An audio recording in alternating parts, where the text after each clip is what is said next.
ओम गुरु ब्रह्मा गुरु विष्णु गुरुदेवो महेश्वरा गुरु साक्षात परब्रह्मा तस्मै श्री गुरुवे नमः। गुरु दक्षिणामूर्ति भगवान திருவடிகள் போற்றி போற்றி। ஓம் ஆதித்யாய சோமாய மங்களாய புதாய சகுரு சுக்ர சனி பேச்சர் ஆகவே அதுவே நமக। ஓம் முருகா சரவண பவ குகாய நமக। உலகெங்கும் வாழும் என் இனிய சகோதர சகோதரிகளே அனைவருக்கும் வணக்கம்।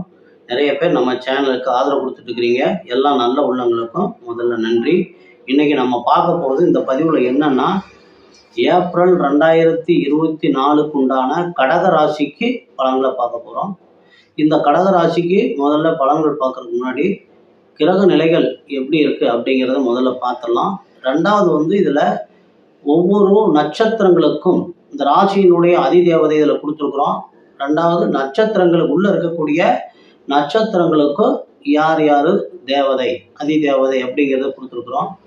இந்த ரெண்டையும் சேர்த்து நீங்கள் தொடர்ந்து வழிபட்டுட்டு வாங்க। ஏன்னா கடகராசி நிறைய பேர் கேட்குறது என்னன்னா, கடகராசி நான் சிம்ம லக்னம் எப்படி இருக்கு எப்படி இருக்கு ரொம்ப தடுமாறுறாங்க। ஆனால் எப்படி வழிபடுறது, எப்படி நம்ம போகிறது, எந்த வழியில் போகிறது, எப்போ எந்த காரியத்தை செய்யலாம் அப்படிங்கிற ஒரு வழிமுறைகள் தெரியாதனால தான் அந்த வாழ்க்கையில் நிறைய பேர் சிக்கலை சந்திக்கக்கூடிய நிலை இருக்குது।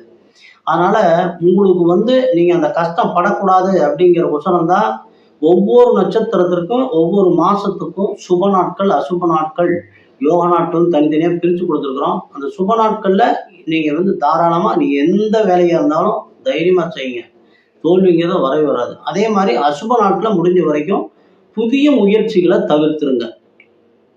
நன்றி நேயர்களே। இப்போ கிரக நிலைகளை பார்க்கலாம்।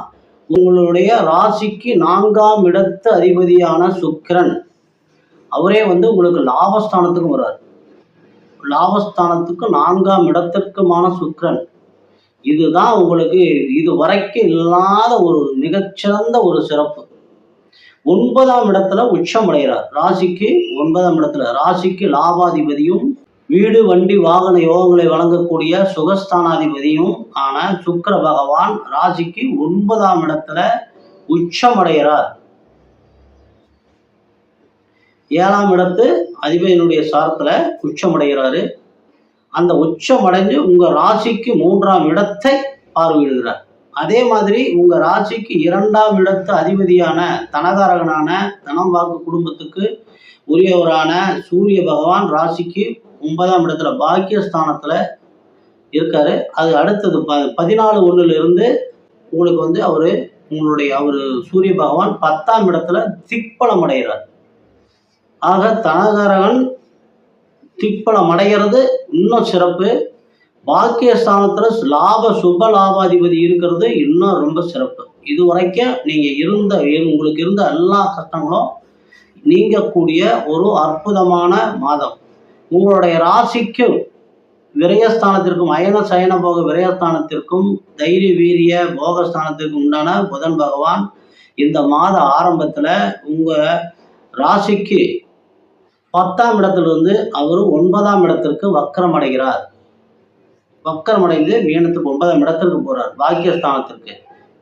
அப்போ ஒரு விரையாதிபதி வக்கரம் அடைகிறார் அப்படின்னா அங்க ஏற்கனவே உச்சம் பெற்ற சுக்கிரன் இருக்கிறதுனால வக்கரம் நிவர்த்தி ஆயிரும்। அதே மாதிரி அங்க ஏற்கனவே ஒரு வக்கரகிரகம் இருக்கிறதுனால ராகு பகவான் இருக்கிறதுனால வக்கர கிரகத்தோட இன்னொரு வக்கர கிரகம் சேர்றப்ப முழுக்க சுபத்தன்மை அடைஞ்சிடறார்। அப்போ சுபத்தன்மை அடைகிறப்ப என்ன நடக்குது அப்படின்னா, உங்களுக்கு விரையாதிபதியாகவும் வர்றதுனால நீங்கள் எடுக்கக்கூடிய எல்லா முயற்சிகளும் இந்த மாதம் வெற்றியை அடையும்। ஆனால் சுப விரயங்களும் உண்டு। அப்போ சுப விரயம் அப்படிங்கிறது புதனால சுப விரயம் அப்படின்னா, புதன் கல்விக்கு காலி நிலங்களுக்கு அதிபதி, டாக்குமெண்ட்ஸ் விஷயம், இது வரைக்கும் வெற்றி பெறாத கோர்ட்டு வழக்குகள் இதெல்லாம் வெற்றி பெறக்கூடிய ஒரு நல்ல மாதமாக இந்த மாதம் இருக்கிறது। 5ஆம் இடத்து அதிபதி 9ஆம் இடத்துக்கு போறார்। அப்ப பூர்வ புண்ணிய புத்திரஸ்தானாதிபதி பூர்வ புண்ணிய சொத்துக்கள் இருக்கிற பிரச்சனைகள் எல்லாம் தீர்ந்துடும்। புகழ் செல்வாக்கு இது எல்லாத்துக்கும் உண்டானது 5ஆம் இடம்। ஆனா அந்த பாக்கியஸ்தானம் அப்படிங்கிறது உங்க ராசிக்கு பாதக ஸ்தானமும் கூட, அதையும் நம்ம மறந்துடக்கூடாது। அப்ப பாக்கியத்தை கொடுக்கக்கூடிய சுக்கிர பகவான், சூரிய பகவான், ராகு பகவான் எல்லாருமே உங்களுக்கு பாதகத்தையும் கொடுப்பாங்க. அப்போ என்ன பண்ணணும், பாதகம் வராமல் இருக்கிற மாதிரி நீங்கள் என்ன பண்ணணும்னா அதை சுப விரயமாக மாற்றிக்கணும். சுப விரயமாக மாற்றிட்டோம்னா உங்களுக்கு அதே மாதிரி அவர் எங்கன்னா மீனத்தில் இருக்கிறதுனால குருமார்களுக்கும் சிவனடியார்களுக்கெல்லாம் நீங்கள் இந்த உதவிகளை செஞ்சுட்டு வர்றப்ப இந்த பாதகம் அப்படிங்கிறது குறைஞ்சு முழுக்க முழுக்க இந்த மாதம் உங்களுக்கு மிகச்சிறந்த ஒரு அற்புதமான ஒரு மாதமாக அமையும்.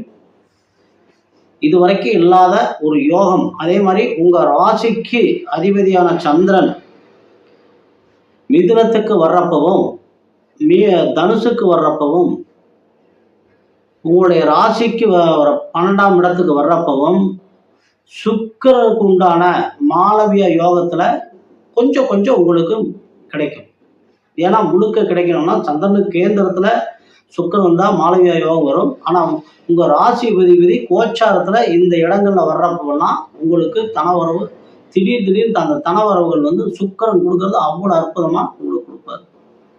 நன்றி நேயர்களே, இந்த மாதம் உங்களுக்கு ரொம்ப சிறப்பான ஒரு மாதமாகவே இருக்கிறது. இப்போ கடக ராசிக்கு உண்டான சந்திராஷ்டம தினங்கள் அப்படின்னு பார்த்தீங்கன்னா 5/4/24 காலை 7:12 மணி முதல் 7/4/24 காலை 7:39 வரைக்கும் உங்களுக்கு சந்திராஷ்டம தினங்கள். சந்திராஷ்டமம் அப்படிங்கிறப்ப உங்கள் ராசி அதிபதியே சந்திரனா வர்றதுனால கொஞ்சம் மனக்குழப்பங்கள் உங்களுக்கு அதிகமாக வரும். ஆனால் இந்த சுப நாட்கள் அசுப நாட்கள் கொடுத்துருங்களேன், சுப நாட்களில் நீங்கள் தாராளமாக எந்த வேலையை வேணாலும் செய்யலாம். சந்திராஷ்டமம்லாம் பாதிக்கிறதுல நம்ம அனுபவத்தில் பார்த்துட்டோம். இப்போ புனர்பூசம் 4ஆம் பாதத்தில் இருக்கிறவங்களுக்கு சுப நாட்கள் ஏப்ரல் 1, 3, 5, 8, 11, 13, 16, 19, 21, 23, 24, 26, 28, 30 ஆகிய நாட்கள் உங்களுக்கு சுப நாட்கள். அசுப நாட்கள் ஏப்ரல் 6, 9, 17, 20, 22 ஆகிய நாட்கள் அசுப நாட்கள். யோக நாட்கள் ஏப்ரல் 28, 30 புனர்வசத்தில் பிறந்தவங்களுக்கு. கடக ராசிக்கு உண்டான தேவதை அதிதேவதை அப்படின்னா அம்பாள் வழிபாடு உங்களுக்கு மிகச்சிறப்பாக இருக்கும். கடகராசியில பிறந்தவங்க எப்பயுமே ஒரு குழந்தைக்கு தாய் தந்தையினுடைய ஆசீர்வாதம் முழுக்க இருக்கோ அந்த குழந்தையினுடைய வாழ்க்கை கடைசி வரைக்கும் நல்ல சிறப்பாக இருக்கிறது, சிறப்பாக இருக்கிறத நம்ம நிறைய இடத்துல பெரும்பாலான இடத்துல நம்ம எல்லாத்தையும் பார்க்கலாம், அனுபவபூர்வமாக பார்க்கலாம். அந்த மாதிரி ராசிக்குண்டான தாய் தந்தைன்னு சொல்கிற மாதிரி ராசிக்குண்டான தேவதையும் நட்சத்திரத்திற்கு உண்டான தேவதையும் இரண்டையும் சேர்த்து நீங்கள் வணங்கிட்டு வர்றப்பதான் உங்களுக்கு முழுக்க ஒரு கஷ்டமே இல்லாத ஒரு வாழ்க்கை, சுகமான ஒரு வாழ்க்கை உங்களுக்கு அமையும். அந்த விதத்துல கடகராசிக்கு ராசியினுடைய அதிபதியாக அம்பாளும், புனர்பூச நட்சத்திரத்தினுடைய அதிபதியாக சீர்காழி சட்டநாதரும், ஸ்ரீ ராமபிரானுடைய பட்டாபிஷேக வழிபாடுகளும் மிகச்சிறந்த நன்மைகளை வழங்கும். பூச நட்சத்திரத்துல 1, 2, 3, 4 பாதத்துல பிறந்தவங்களுக்கு சுப நாட்கள் ஏப்ரல் 2, 4, 6, 8, 12, 14, 17, 20, 22, 24, 25, 27, 29 ஆகிய நாட்கள் சுப நாட்கள். அசுப நாட்கள் அப்படின்னா ஏப்ரல் 7, 10, 19, 21, 23 ஆகிய நாட்கள் அசுப நாட்கள். யோக நாட்கள் ஏப்ரல் 2, 4, 29. நீங்கள் வழிபட வேண்டிய தெய்வம் எப்பயுமே ராசிக்குண்டான தேவதையான அம்பாள் வழிபாடும், தட்சிணாமூர்த்தி வழிபாடும், ஜீவசமாதி வழிபாடுகள். பூச நட்சத்திரத்தில் பிறந்தவங்க ஜீவசமாதி வழிபாடு பண்ண பண்ண பண்ண பண்ண உங்க குடும்பம் எந்த சங்கடங்களும் இல்லாம அவ்வளோ சுகமா போகும். தட்சிணாமூர்த்தி வழிபாடும் அதே மாதிரி உங்க வீட்லையோ பாக்கெட்லையோ ஒரு சாய்பாபா படத்தையோ அல்லது ஒரு அம்பு இருக்கிற மாதிரி ஒரு படத்தையோ நீங்க வச்சுக்கிறது, அதை அடிக்கடி பார்க்கறது உங்க கண்பார்வையில் பட்டுட்டே இருக்கிறப்ப உங்களுக்கு மிகச்சிறந்த ஒரு வளர்ச்சி தொடர்ந்து இருந்துகிட்டே இருக்கும். அடுத்து ஆயில நட்சத்திரம் 1, 2, 3, 4 பாதங்களில் பிறந்தவங்களுக்கு சுப நாட்கள் ஏப்ரல் 1, 3, 5, 7, 9, 13, 15, 19, 21, 23, 25, 28, 30. அசுப நாட்கள் 8, 11, 20, 22, 24 ஆகிய நாட்கள் அசுப நாட்கள். யோக நாட்கள் ஏப்ரல் 3, 5 ஆயில்ய நட்சத்திரத்துல பிறந்தவங்களுக்கான தேவதை கடக ராசிக்கு உண்டான அம்பாள் வழிபாட்டோட மகாவிஷ்ணு ஆதிசேஷனோட பள்ளி சயனம் ஆனந்த சயனத்தை இருக்கிற மாதிரி இருக்கிறதோட சூப்பரா இருக்கும். இந்த 2 தெய்வங்களையும் அம்பாளையும் ஆதிசேஷனை வழிபட்டுட்டு வர்றப்ப ஆயுள் நட்சத்திரத்துல பிறந்தவங்களுக்கு எந்த கஷ்டம் இல்லாம அந்த குடும்பம் நல்ல வளர்ச்சியை நோக்கி போகும். நன்றி நேயர்களே. மீண்டும் அடுத்த பதிவில் சந்திக்கிற வரை எல்லாம் வல்ல எம்பெருமான் முருகப்பெருமான் உங்களுக்கு அனைத்து வளங்களையும் நலங்களையும் வழங்க வேண்டும் என்று வேண்டி இந்த பதிவினை நிறைவு செய்கிறோம். நன்றி.